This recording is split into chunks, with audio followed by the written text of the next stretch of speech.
Good afternoon or evening. Thank you so much for joining us. We will begin shortly. Please follow AlzAuthors in Kensington on Instagram.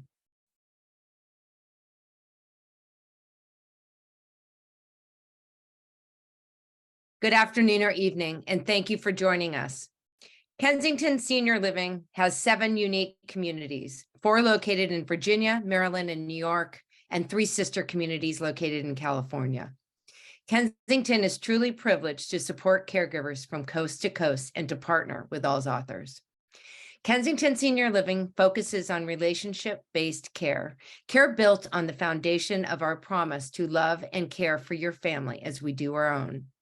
That promise is what initially drew me to become a part of the Kensington family when we placed my father there, who had late-stage Alzheimer's. It is programs such as the one you're attending now that are so important for those of us walking through a caregiver journey, and to hear from these experts on keeping us current with the latest advances in care management that affect seniors and their families. We are so delighted that you are taking time for this evening's presentation and hearing from the board of AlzAuthors. If you're new to the Zoom platform, this presentation is in webinar format. This means your cameras and microphones will remain off and muted through the presentation. We will have a live Q&A if time permits. Each of our attendees today and people that registered will be receiving a copy of the recording along with the links to connect you with AlzAuthors. Please share this valuable webinar with friends and family. So today we are going to have a roundtable conversation with the board of AlzAuthors. I'd like to go ahead and start the conversation with introducing Marianne. Marianne, could you join us? Marianne and I met through a mutual friend of ours, Christy Burns Yates, who wrote a book, The Sandwich Generation. And I was a part of the sandwich generation, you know, with my father with his diagnosis, and then my mother as well. And Marianne has introduced us to some phenomenal authors. And I will tell you that hearing the stories, hearing the how-tos, and some of the heartwarming caregiver journeys that these women have been on are going to be a real treat for us today. Marianne, please introduce yourself and AlzAuthors. Hi, everybody, and thank you for coming, and thank you, Sue, for inviting me and my organization and my beautiful partners, my Alzi sisters, to join you tonight.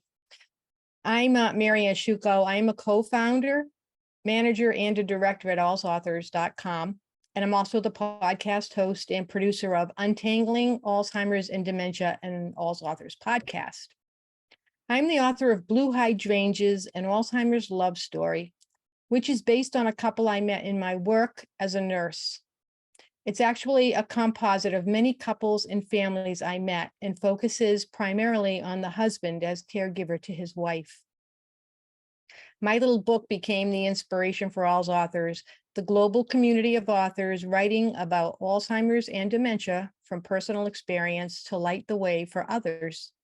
Since 2015, we have been advocates for caregivers and helped to promote awareness of these illnesses and of the stress and strain they place upon everyone impacted.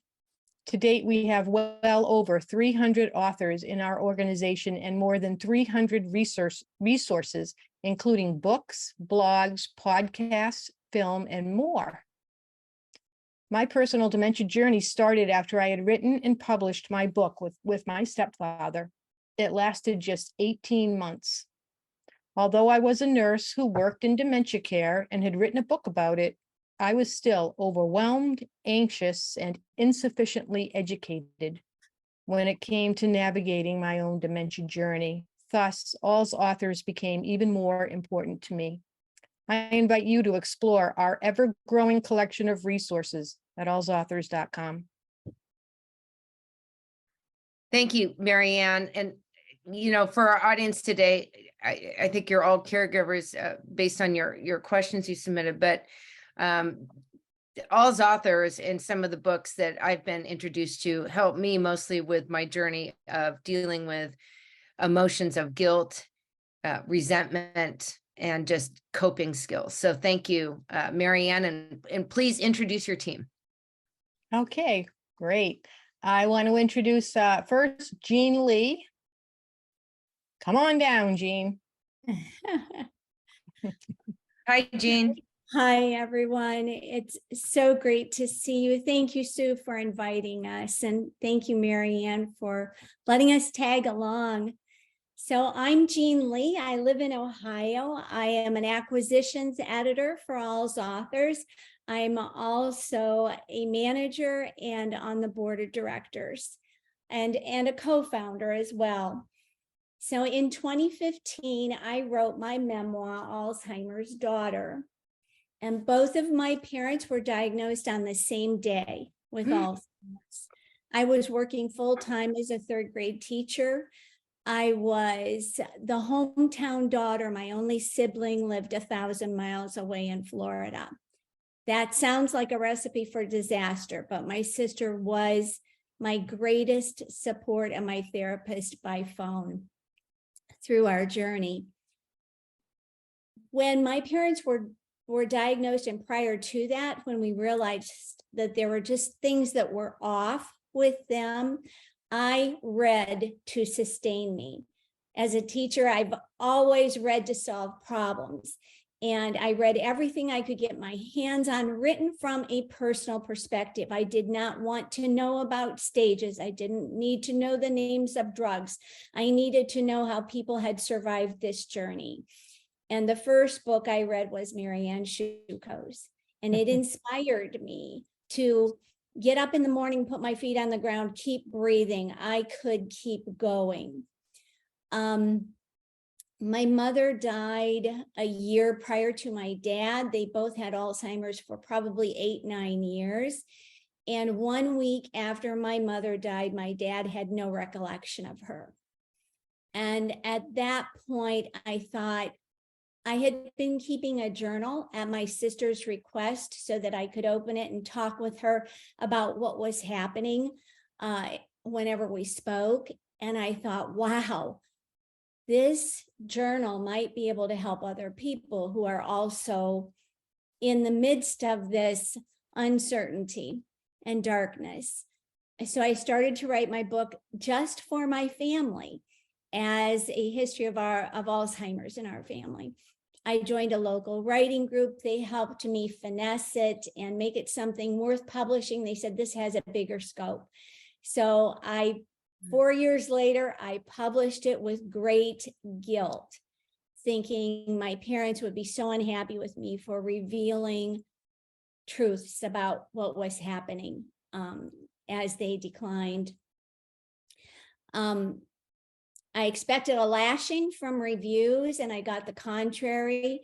Reviews came in, thank you for sharing your experience. And I made the bold step of mailing my book to Marianne Sciucco to ask if she thought it had merit. And she said, Jean, your book is beautiful. People can't find these resources. Would you work with me to gather them and elevate them so that caregivers can benefit from them? And she asked, who else have you read? And I said, well, I've read Vicki Tapia's Somebody Stole My Iron. And at that point, we contacted her. Oh, that's just such a wonderful story. And I will tell you that Kensington, I should call it invested, because to me, it's like an investment in your community. But Kensington, the AlzAuthors has these bookshelves that they have a collection of books that they actually customize for specific either locations or, adult centers, daycare centers, or senior living environments, or where people would go that would need resources, maybe doctors' offices that are treating, the people with dementia. And it has been incredibly successful. And I do want to say one quick, I'll do a quick little commercial, and that is that your journey that you speak of, that you started writing these down for notes for your sister to be able to communicate, and you found value in that. Marianne, just tell a quick story with it. We're going to do this writing journal writing club or webinar. So can you share a little bit about that? Sure. In January, after the holidays, when we're kind of in the doldrums of winter, we're going to do a workshop with renowned writing coach and author Laura Davis. Laura lives in California. She is the author of the book, The Burning Light of Two Stars, which is an incredible memoir of caring for her mother, who they had had a very rocky relationship for decades. And when her mother needed care for her dementia journey, Laura stepped up and provided the care. But she runs workshops all over the world and is very good at what she does. And she has graciously offered to teach a 3-hour workshop on probably a Saturday or a Sunday afternoon for the Kensington family. So we are really looking forward to that. I'm so looking forward to that, because anything you can do for therapy and self-help as a caregiver, you just have to do it. So go ahead, Marianne, and continue introducing your team, please. So next up is Vicki Tapia. Vicki is the third cog in the wheel, as Jean described. And her first reaction when we asked, would you like to help us promote each other's books, was, isn't that contraindicated to my interests? It's a conflict of interest. And she soon changed her mind and realized the value. So we're really happy that she did. Thanks, Marianne. I'll never live that down. We'll never live that down. No, it's now completely public. So My book, many of the conditions or situations in my book kind of mirror Jean's.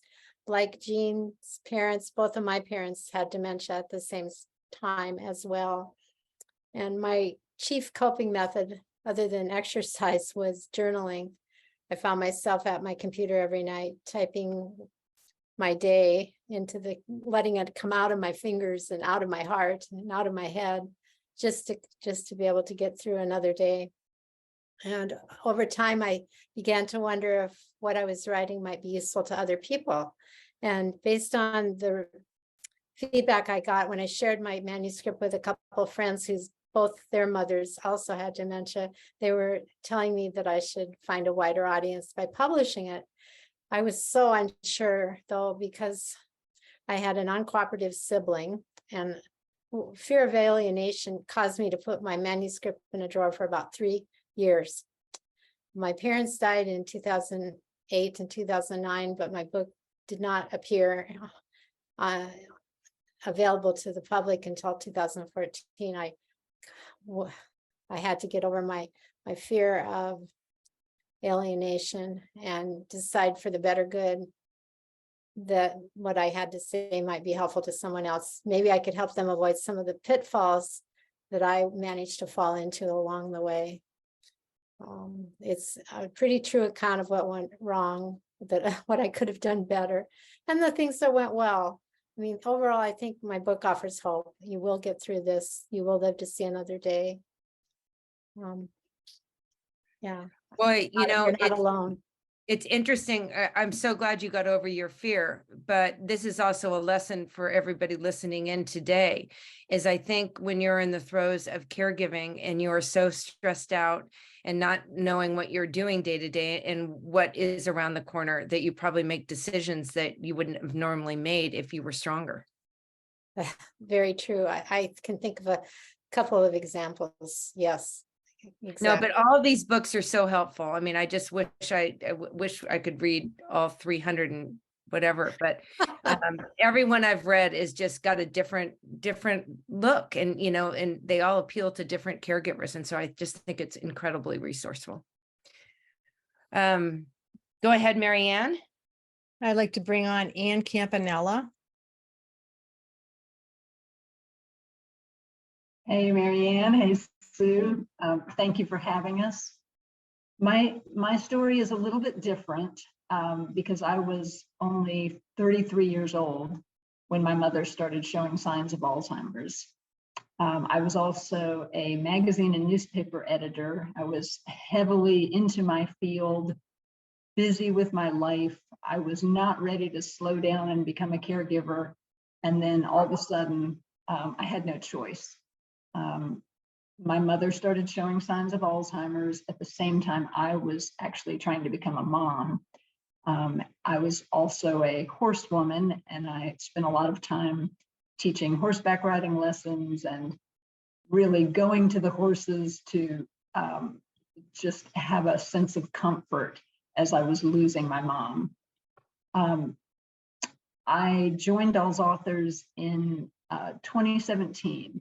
I believe it was Jean who reached out to me, and I was thrilled to become a part of it because, like Jean and the others, as a writer and a reader, I always looked for books for inspiration and support. And when I was looking back in the early 1990s, there was very little available. And so as a newspaper journalist, I felt like this was an opportunity for me to tell my story and share it with a wider audience. I was not worried about how it would come across, even though I knew my mom, if she was in her right mind, might be embarrassed because she was a writer herself and she understood the value of stories. And she used to tell them, write stories all the time. She would say, you know, do it, write the hard stuff. And so that was really what I took to heart, and I did it as well as I possibly could.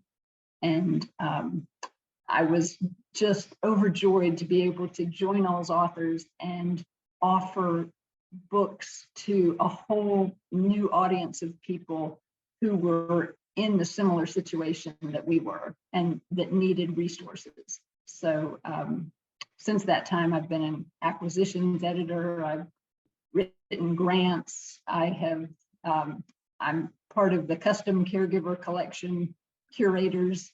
I've done a little bit of everything, and I'm just thrilled to be a part of this group. Well, that says it all, because it really does take a village. And when you're a caregiver, you feel so isolated. So that gives you just comfort in itself. Absolutely. And last but not least, Marianne. Well, I'd like to introduce Susan Landeis, who is the newest member of our management team and board. Welcome, Susan. Hi, thank you. And thank you for having me and all of us. My name is Susan Landeis, and I joined AlzAuthors in 2019 and began doing graphic design and artwork. And most recently, I became one of the curators for the custom caregiver collections and acquisitions editor. I am the author of In Search of Rainbows, a memoir about my caregiving journey for my mother with Lewy body dementia. It is a story about family relationships, life choices, and second chances. My caregiving journey with my mother turned out to be an unexpected blessing. We had been estranged for many years due to our troubled relationship. The dementia made her forget the past, and she became a different person entirely. She grew softer and kinder. At the end of her life, we found peace, healing, and forgiveness.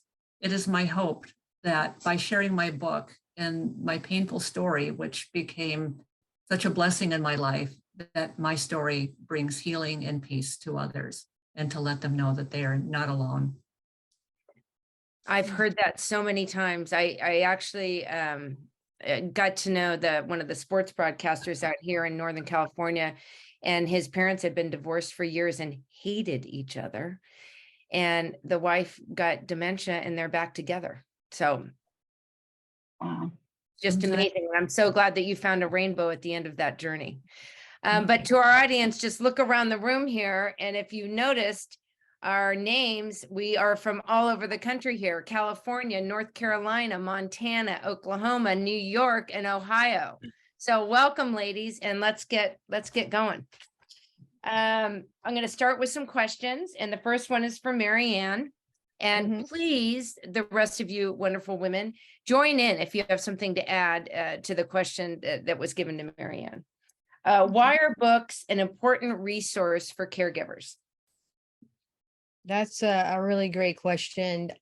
I'm an avid reader. One of the early stories of me as a child is coming home from the first grade crying because I hadn't yet learned to read or write in 3 weeks. And my mother had to go to the teacher and talk to her about that.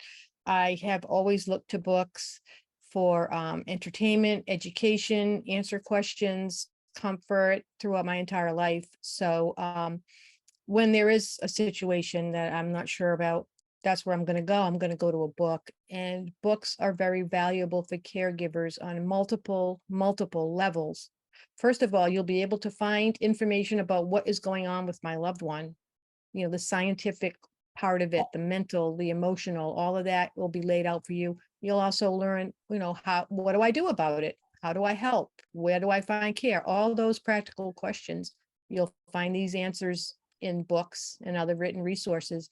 But most importantly, what you will find are the stories of individuals, other caregivers who have been where you are and what they've learned, and to share that with others. And that is the most valuable information. I mean, you can go to your doctor, you can ask a nurse, and they can give you practical information, but the caregivers themselves are going to tell you the real deal.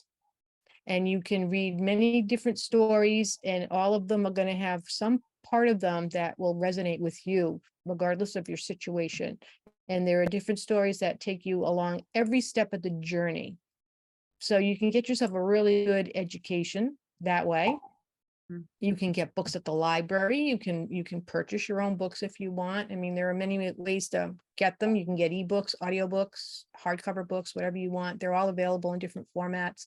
They're portable, and you'll feel that you're not alone. That's the most important message I try to get out, is you are not alone. You may feel alone because caregiving can be very isolating. There's also a feeling that people don't understand what I'm going through. Nobody else knows what it's like. But once you start opening up and reading and learning about other people and their stories, you'll find that I really am not alone. And you can reach out to these people. Many of these authors would welcome contact, via email or social media. So they want to share and they want to help. And I think that getting yourself a little library of books will be a very practical and helpful gift. It would also be great. I just thought of this as you were saying that is, a lot of us have book clubs. And imagine combining a support group, caregiver support group, with a book club, and actually bringing in the author of the book to kind of moderate one of your book clubs. I know that your authors would be very open to that, but we can do it, and we have done it. So yes, that is a possibility. I talked to Ruth Stevens, who wrote the book, and she's doing that down in our Redondo Beach location. So that's super cool. But real quickly, before we keep going, you kept talking about all these different books for caregivers, and you said we have books for different needs. I know we're going to go through a virtual tour of the bookstore at the end of the webinar. Will you just share a little bit about how that's broken up by genre so that people can kind of get an idea of how the genres work into that? Sure. Yeah, so one of the problems when searching for a book, say on Amazon or Google or one of the big search sites, is that you plug in what you want and you get millions of hits to sift through, and it becomes quickly overwhelming. You don't know exactly what you're looking at, and you don't know if what you're seeing is really going to help you. And most people get overwhelmed and give up. But on our website, if you go on to our search engine or just into the bookstore, you'll see things categorized by memoir. We have the bulk of the books are memoirs. So these are stories written by, real people who have done this journey and have talked about it, told about it. And they're broken down into different categories as caring for your mother, caring for your father, caring for your spouse, and breaks down that way.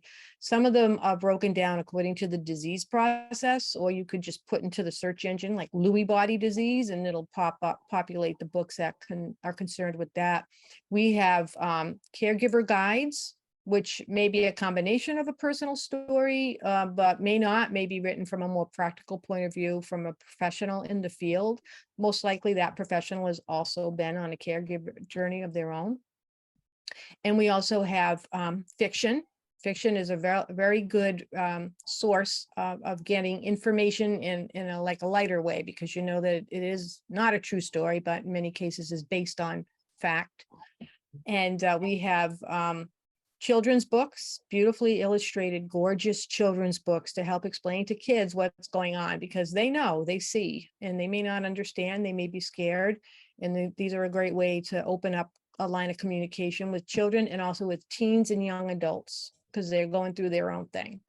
And we have poetry books, activity books, anthology, short stories, photography. We've got just about everything. And we also have blogs. If you just want to read a blog and you don't want to get into a book, we can do that. We have podcasts that you can listen to.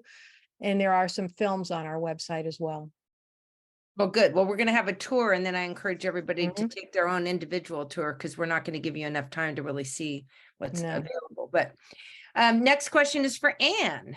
Hello, Ann. When you were in your early 30s trying to become a mom, which you had mentioned before, when your own mother started showing signs of Alzheimer's, what was that like for you? Well, as others have mentioned, it was both emotional and very, very isolating, mainly because none of my friends had any idea what I was going through. They were raising their own families. They were busy with their own life. They had grandparents who were taking care of their kids, whereas I was taking care of someone who was not yet even a wanted to be a grandparent, but wasn't yet. And so that experience was really, really tough. And I realized I forgot to mention the name of my book, which is also a memoir. It's Motherhood Lost and Found. And the reason I chose Motherhood Lost and Found is I was trying to become a mother, and I was also losing my mother at the same time. And so that, just the awareness of losing something that I so wanted to become was really, really emotional. And having a place to put all of that emotion just meant the world to me in my writing. And as Marianne has mentioned, memoir is particularly important in giving people a handrail through an experience. You can really see, what the difficulties are, how people cope, where they break down, all of the hardships and the little joys that pop up along the way. And so I guess my experience was a mix of all of those things. Boy, just, that's really difficult because my friends would say, oh, your dad seems great to me. And nobody knew Alzheimer's and no one had experienced it. And I'm sure you were 33. It's not like you could go to your friend and say, oh my gosh, what do I do? And so you're trying to deal with your own emotion, your own future, and yet you had this dropped on your lap. I mean, the timing really couldn't have been worse. I'm so sorry. Thank you. And I remember having one friend in particular at the barn who would ask me every day, how's your mom doing? How are you doing? And I just realized I couldn't tell her every day how bad it was because she wouldn't want to be my friend anymore. Probably wasn't true. She probably would have stayed there with me, but I just felt like, we're expected to say something positive. And for many, many days, I didn't have anything positive to say. And then it just brings up everything that you're just so trying to get away. And, horses are the best friends. They're big, they protect you, and yet they cuddle like, a little baby. Yes, they have the biggest hearts. They do, but they are big. So you have to have a little respect there. Yes. And Vicki, in the beginning, what made you suspect something wasn't quite right with your mother? And how did your parents' diagnosis change your relationship with them? Well, to begin with, I was clueless. I didn't realize what the symptoms she was showing actually was. I thought it was stress, caring for my dad. He was getting up several times a night. She wasn't getting any sleep. His dementia was starting to kick in. He had Parkinson's disease. He couldn't get around very well. Who wouldn't be stressed out, So when she started having glitches using her computer, she used to email the family back and forth. Every time I'd go to visit them, they lived 2 hours east of me, so I would drive down on weekends sometimes, and I would show her. I mean, it got to the point where I had a sticky note, multiple sticky notes all the way around the edge of her computer screen saying, do this, do this, do this. She still couldn't make it work, but we just put a cover over the computer eventually and forgot about it. One day I brought my kids. It was spring break from college. We all drove down for the day. She met us at the door with a pan of cookies she was making for us. And these were the strangest looking cookies. They were kind of blackish brown and as flat as a piece of paper. Obviously, I think maybe she couldn't follow the recipe, but again, oh my gosh, it's stress. And that same visit, my son took out the plastic carton of milk. And he held it up and it was all green around the inside. That should have been concerning. Well, it was, but we just, again, attributed it to stress. Another visit, I was there, she said, come in the kitchen with me a minute if you don't mind. I want to ask you something. And I'm like, oh, what's this going to be? Well, she opened up her drawer, pulled out a utensil, and she said, why do I have this? What would I use it for? It was her egg beater. So I thought, well, that's kind of weird. It wasn't until we were celebrating my father's 90th birthday that their granddaughter, their oldest granddaughter, came to the door and rang the doorbell. And my mom kind of looked around the room and like, well, everybody's here. Who could that be? Opened the door and looked at her granddaughter and said, well, who are you? Oh. I kind of like, it feels weird to tell you this, but it was another year before we had her evaluated. She was resistant and I didn't push it, but so I didn't really, it was for me, I could normalize it, is all I can say. I normalized what was going on based on stress coming from my dad. Yeah, so, you know, I think how it changed my relationship after they were both diagnosed. I became the parent. I had to make the decisions. Then I started second guessing myself. Was I making the right decision, the best decision? Should I have done this? Should I have done that? Should I have moved them closer to me? Should I have left them where they were? And the list is endless. But yeah, it was a matter of role reversal for sure. God, no one prepares you for that. No. And the one lesson I think all of these books and in what we can really hope that everyone achieves is there's no benefit for looking in the rearview mirror. We can do that. You can't drive looking in the rearview mirror. You know, you can't, but You can't go forward. I mean, I second guess so many things with my dad with hospice and you just can't second guess it. You know that you're just doing the best you can and move forward. And if you can find any comfort in writing, I suggest everybody journal or write or do a gratitude journal, and maybe that'll get you into AlzAuthors. Absolutely. One day. Oh, I just love the name of this book. Susan, how did you come up with your book title, In Search of Rainbows? That was something I put a lot of thought into. I wanted it to represent my journey in all of its aspects. To me, rainbows symbolize hope and promise. And that was something I searched for almost every day of my caregiving journey. Our journey had brought us full circle, and it was just something that was so meaningful in the way that it was funny because I looked out the window. I was looking out the window when I was thinking about my book title, and a rainbow appeared. And somehow that was just, it was very meaningful. It struck me, and I thought, this is a sign. I have to somehow incorporate that. So when I was thinking about it in terms of words, I thought, rainbows bring us beauty after the storm. That's what they do. And to me, that's what represented my journey with my mother. And there's sometimes a pot of gold at the bottom. Yes. I mean, we're all hoping for that in our journey, right? Because sometimes, you're not so optimistic. Jean, tell us about your parents' dual diagnosis. So they were diagnosed on the same day. That sounds impossible. They were 86 at the time of the diagnosis.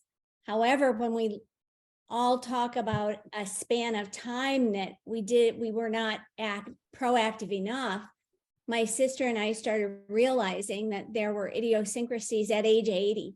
So it took from age 80 to age 86 to actually get that official diagnosis. It also sounds like, how in the world did you manage with them being diagnosed on the same day? And I will say my dad was such a peaceful man. And the day that diagnosis came to them, he stood up, and I thought he was going to fight the doctor, going to punch him. He was so taken aback that someone would make these implications about he and my mom, that they were not mentally capable.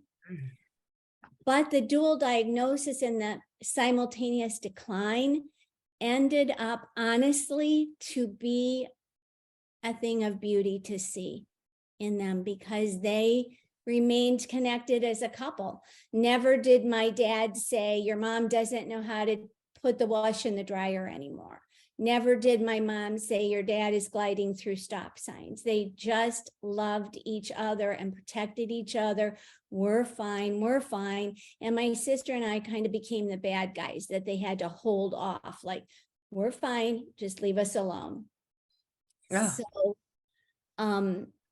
that's how that went for us. And my sister was wonderful as the faraway person, coming home when I needed her always. And she would arrive with the intention of being the bad guy, the bad cop. And she would allow me to be the local loving caregiver. And I can never thank her enough for that. And I know she can't thank me enough for being there for them locally. That's incredible. First of all, the love story between your parents is remarkable. I've never heard that. Would have been a lot easier for my parents to go through it together, that rather than wait 7 years apart. But and also the good guy, bad guy. I mean, I think that that's a lesson for everybody here. You got to figure it out, and you and your sister figured it out. That's fabulous. Marianne, tell us about the podcast. Oh, the podcast. The podcast was a natural sequence of events for us, because as we were building our website and our collection and introducing new authors every week, we were sort of learning that not a lot of caregivers have time to read. You know, to pick up a book is a commitment, and you might say, gee, I don't have like 10 hours to give to this book, so I'm not going to even start. And a friend of mine who ran a podcast network kept telling me, you need to do a podcast. And I thought it was a good idea, but I didn't think I should do it because I didn't know how. I didn't know anything about it, and I didn't want to learn. But he kept encouraging me. So one day I just said to my team, I think we should do a podcast. And then we have all these authors already, so we'll just invite them on the show and they can talk about the books, and then the caregivers can listen, because you can listen while you do something else. It's not like reading a book. Everything stops. And that's where your attention and your hands and your eyes are focused on. You can't like sit and read a book and do dishes or laundry or drive or any of those things. So I thought, well, if we put it out as an audio format, people at least can listen, and then they can get whatever they want out of it. You can stop it and restart it when you need to. It's not like, you have to make a big commitment to it. So we started out slowly. Now we're up to, I just scheduled the 80th episode to publish next week, which is a replay of one of our virtual events, because we do virtual events as well. And everything we put into a podcast, we'll even put this program into a podcast so people can listen to it later. And we get, thousands of downloads per episode. So we know that people are taking the information and it's working really well. And it's turned out not to be that hard to do. I figured it out, and a little stamping of the feet and screaming. But now I've got it down really, to a system that I can manage, and it's exciting. Oh, I think podcasts are the way to go. You can share them, you can fast forward, you can rewind, you can do all that stuff. Anne, a person with Alzheimer's can surprise us with moments of clarity. Can you share one of these moments with us? I would love to. And I have a little excerpt that will. Oh, good. And we'll get back to Marianne after we finish up with Jean for a little excerpt too. Please do. So my mom had Alzheimer's for 14 years, and she got to a point in her disease 8 or 9 years in where she could hardly walk. She really couldn't talk much. She had maybe a word or two. She just did not know what was going on. She hardly knew me.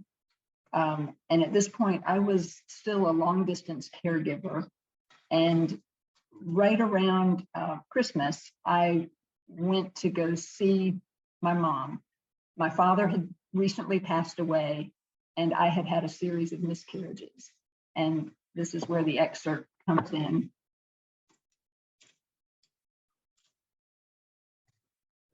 My husband and I drive to the coast for the holidays. Without my father's presence, my parents' house is like a conch shell, cold and empty, but still moaning softly when you put it to your ear. On Christmas Eve, I go see my mother at the rest home. Mom sits quietly the way she always has, with her hands gently resting on her lap. When I come through the door, she looks at me as if I have appeared magically. Even if she can't understand me, I need to share things I have held inside, things I might not get the chance to say if I wait one more day. Taking her hand, I stroke the pale, papery skin of her arm. Her lips crease into a vague smile. She knows me, but most of her memories are gone. There are times she doesn't remember my name. How long will it be before even my face is no longer familiar? I open my mouth and the words pour out. Mom, I've missed you. I've wanted for so long to be close to you. My eyes mist with tears. Instead of blinking them back, I let them gather and swell as I speak.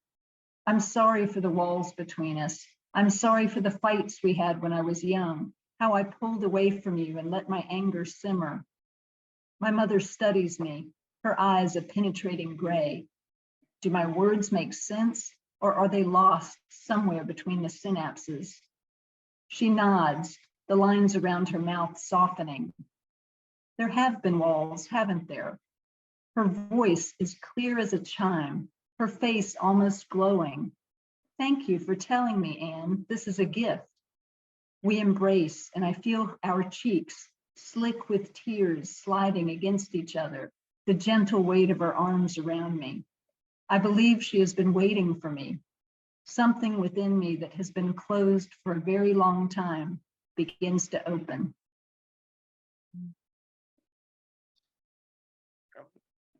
And I can't really respond because that is just such a beautiful story. And I'm so glad that you had that experience, but it just goes to show you, you just don't know. Don't. And amazingly, I became pregnant with my daughter during that visit. Oh, So it was just. now you're going to make me cry. It was. That's definitely, there's something going on up there besides just you. Exactly. Yeah. A little more power coming to that. Yes. Oh, that's a beautiful story. Vicki, what were a few lessons you learned along your dementia journey? There were many lessons to learn, and I, at some various times, was what you might refer to as a slow learner. But what I eventually learned was never argue with someone experiencing dementia ever. It's not going to work.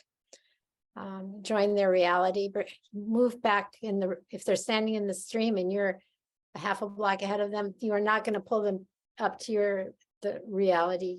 You must walk back to their reality. Your relationship will be a lot easier if that's what you choose to do. Cultivate patience. You cannot have enough patience, too much patience. Through respecting the person and offering kindness. Kindness does not go out of style, and there's not too much kindness out there. So be kind. And lastly, I would like to talk about you as a caregiver. Self-care. If you're not doing well, your loved one's not going to do well. And that leads me to my excerpt. Great. We'd love to hear it.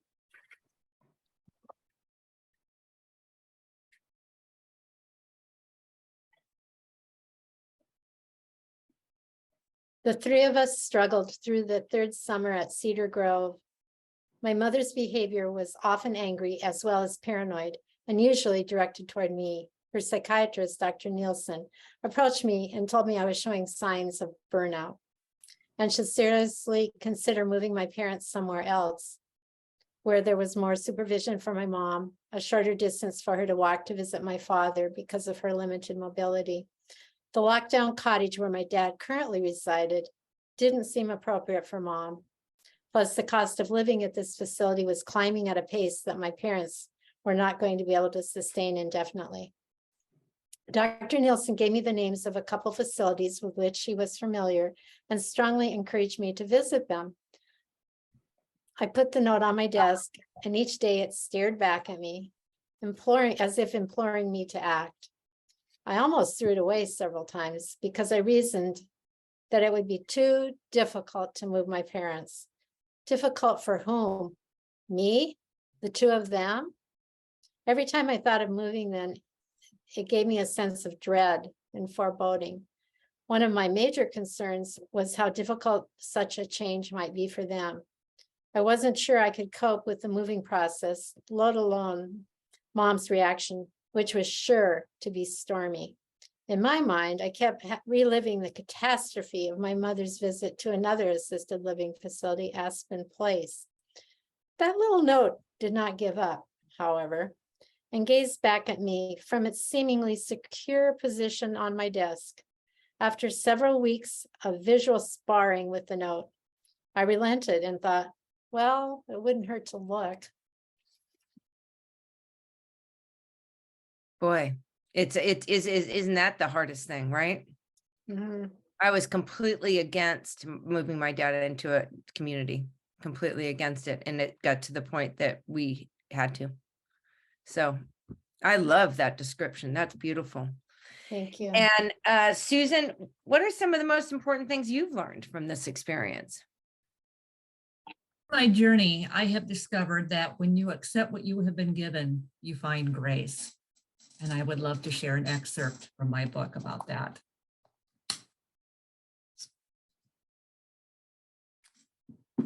As the holiday drew closer, I realized that I had been secretly dreading it this year. Deep down, I knew this would be my mother's last Christmas with us, and I couldn't help but think about all the time we wasted being angry at each other over the years. Time was so precious now, and I just wanted it to last forever. Early on Christmas Eve, my father and I went to visit my mother and bring her our Christmas gifts. When we rounded the corner of the hallway, I immediately caught a glimpse of her in the dining room, where there was a choir singing Christmas carols. As we got closer, I could see the look of emotion on her face as she took in the familiar words to "O Holy Night." As I sat down next to her, she was utterly absorbed in the music and didn't seem to notice that Dad and I had arrived. As we listened together, I too got caught up in the moment and was completely immersed in the meaning of that beautiful song. When I heard the words from the third verse, "Truly he taught us to love one another. His law is love and his gospel is peace," I felt as though those simple words were being spoken directly to me.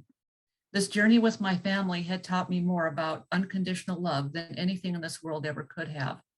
I finally understood that this was a divine experience if I chose to embrace it. Even though this was my mother's very last Christmas, we had been given the biggest gift of all, love, pure unconditional love. It was time to make peace with the past and be grateful for the opportunity before us. Some people never get that chance, and I realized just how blessed we were at this very moment. That's beautiful. What a great experience, similar to Ann's, where you had that moment.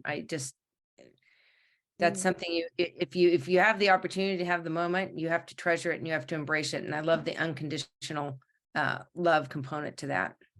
Thank you. And Jean, patiently sitting there waiting for us. Could you find beauty in the journey of being a caregiver for your parents?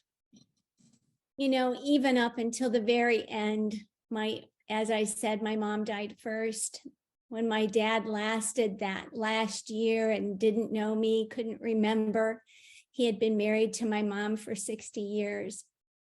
The essence of him, the joy that he found in McDonald's ice cream or sweet smelling hand lotion, was such a lesson to me to embrace those moments that so often just go by us.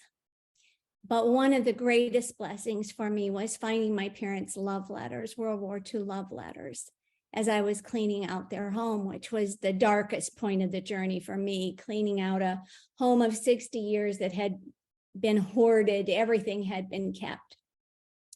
But I found a box of my parents' World War II love letters, most of them written from my mom to my dad to my mom. She kept them. more so than he did because he Wow. was on the move in the service.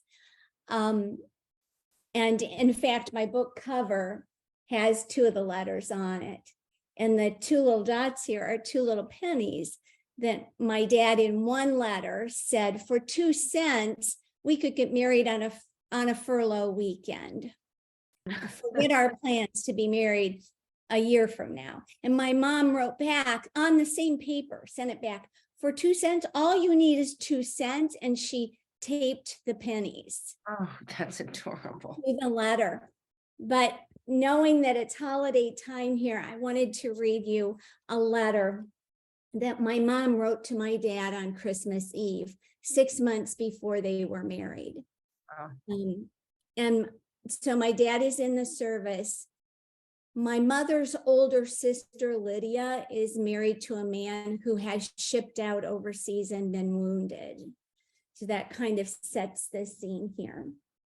December 24th, 1943. My dearest Ed, Mama, Daddy, Lydia, Dottie, and I just came home from Christmas Eve service. I couldn't hold back my tears while singing Silent Night in the candlelight. Lydia went straight from church to Peter's family gathering. I know she aches for him. Ed, I miss you terribly and wish you were here. It doesn't relieve my sadness hearing Bing Crosby's I'll Be Home for Christmas. Don't misunderstand. I thank God you're not shipped out yet, and I pray for all of our soldiers in danger overseas, but I long for you. It's been said that people in love are not sensible. We are the exception to that rule. I waited for you, a prize package. You are such a wonderful optimist about the war ending soon. You are so good to me, so considerate, kind, and thoughtful. Your faith is strong, dear. I love you with all my heart. I'm lonesome, honey. I wish you were home for Christmas, even though I know we'll always be together, if only in our dreams. Yours forever, Ibby. P.S. I hope the slipper socks I knitted arrived in time for Christmas. Well, clearly we know where you got your writing skills from. That is beautiful. Oh, goodness. You know, we live in an era of being worried about things that are so big, but we don't realize that just like yesterday, people were actually boots on the ground and had to leave their families. So one of their love letters is the preface to each chapter in my book. So it brings them together when they were young and their commitment, along with their decline, written by me. And I think their voices are the most powerful in the book. And Marianne, I want you to read an excerpt, but if everybody could just show the cover of their book to the audience right now, because I love that you showed that. Oh, let's see. Oh, there you go. Vicki, you got it. Perfect. That's a great picture. Thank you. So Marianne, please read an excerpt, and then I think we're running out of time, but I really want everyone to have a journey amongst the AlzAuthors website. And remember, you'll receive a copy of this webinar. Please share it with friends and family. So Marianne, I think we'll end with you reading an excerpt, and then if you could take us on a virtual tour, that would be wonderful. Okay, thank you. In this little excerpt of the story, it's the day Jack has been caring for Sarah for 9 years, and he is failing and has finally succumbed to everybody's suggestion that she be moved into a care home. But on the day of the arrival at the care home, he can't go through with it, and he whisks her away on an impulsive journey. And they go to Provincetown, Massachusetts, because the story is on Cape Cod. And they spend the day there. And this is what happens. They whittled away the afternoon with window shopping and crowd watching. Jack's stomach rumbled and he checked his watch. 4:15. They hadn't eaten in hours. How about a cup of chowder from the lobster pot? He suggested. Yes, and coffee too, she answered. He took her by the elbow and escorted her across Commercial Street. A line of people waited to get into the lobster pot. Outside, people sat on a low brick wall, talking on cell phones, sipping cold drinks, and resting their weary feet. Jack led Sarah to an open seat on the wall. Sit here and wait for me, he instructed. I'll go in and get us the chowder and coffee. I'll only be a few minutes. You sit right here and don't go anywhere, okay? Sure, she said, making herself comfortable on the brick wall. I'll people watch. I'll let you know if I see anyone interesting. Jack went into the restaurant, peeking back over his shoulder to keep an eye on her. Several people were ahead of him in line at the counter, many of them sucking down Wellfleet oysters and little necks at the raw, clogging the takeout area and getting in Jack's way. As he sidled up to the counter, he looked back over his shoulder frequently to check on his wife. She remained perched on the brick wall. He wasn't worried about her wandering off. Although the afternoon was waning, she'd been clear-headed and cooperative all day. Besides, he'd only be gone a minute. 10 minutes passed before he gave his order to the man behind the counter. Another 10 passed before he made for the door, supper in hand. In this brief time, the crowd queuing up for the lobster pot had grown and blocked his view of outside. The restaurant grew noisy, a steady din rising as the crowd thickened. A roll of thunder stopped all talk for a moment. Heads craned toward the windows. Clouds had set in, obscuring the sun. A wicked wind kicked up, blowing litter across Commercial Street. Jack pushed through the throng of chattering tourists. "Excuse me," he said, clutching his package. He squeezed through the crowd, pushing against bodies and stepping on toes until he made it outside. He labored to catch his breath before turning toward the brick wall, expecting to see Sarah watching the street action, but she wasn't there. A young woman wearing a bikini bathing suit top and bicycle shorts had taken her place. Jack turned in a circle, searching the crowd to see if she'd moved to another spot. She was nowhere in sight. So that was Jack's worst nightmare, was that Sarah would wander away out and he couldn't find her. That's a nightmare. Yeah. I'm so, I have to read that and figure out, I hope it has a little happy What ending happens there, but next? what a great love story that they went to move into the community and then just turned around and went and spent the Yeah. day. I just love. He turned heartwarming around. He stories said, like that. "We're not ready for this," he said. When Yeah. he saw her face, when she saw where they were and knew what was happening, he couldn't do it. Well, I'm going to thank you all in advance. And now we're going to take a virtual tour. So Marianne, if you could screen share and everybody chime in. You all have certain genres that you're experts in. And let's take a look at these beautiful books and website. Let me try to get my screen filled up here. Where is this? Here we go. All right. And I just want to move us aside.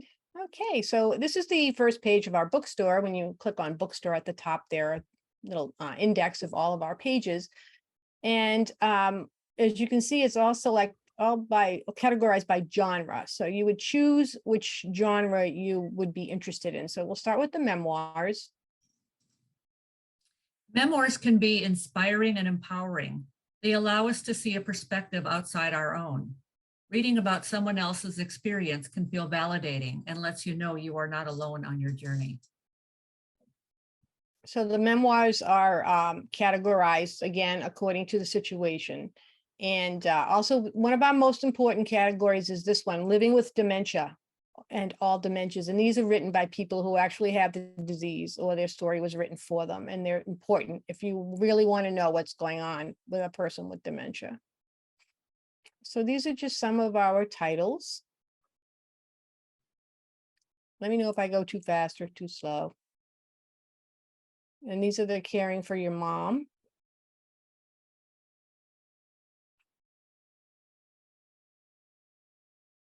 Just And we love looking at the beautiful. covers because they're Yep. so beautiful. Beautiful covers. Oh, there's the Laura Davis. Yes, this is Laura Davis, The Burning Light of Two Stars. That's a beautiful book. And this is with early onset or other dementia. So most of the books, I believe, are memoir. Most written by women, but we do have a lot of books that are also written by men. Caring for Dad.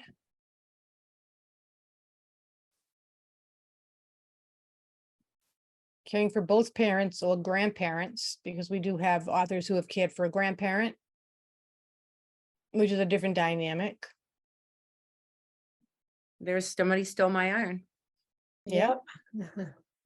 Caring for a spouse or a partner, that is a completely different journey than caring for a parent. Yep. And we have some beautiful books on that. And this is with early onset.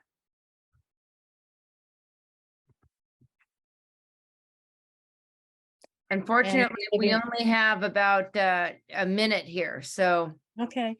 take And us then to the the living, children's books, the children's, okay, Living with Dementia. This is that collection there. So main bookstore page.